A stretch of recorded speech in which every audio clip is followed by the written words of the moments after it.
O ayan, nakaset na yung kwan, clamp tester sa 400/600 ampere, AC, alternating current. O 400/600 ampere. Tara, i-kemo pre. Kunin na natin. Sige pre. Yung line 1. Yan. Yung line 1, naka 3 set tayo. Tatlong 100 ata ito o 80. Oh.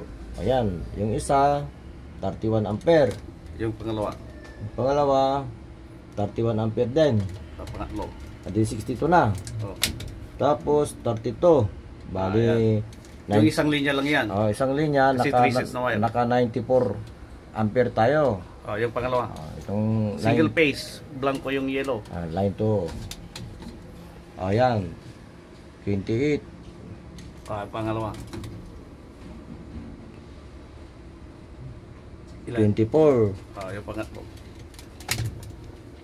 35. 36. Oh. Ayun. Ayun. Okay na.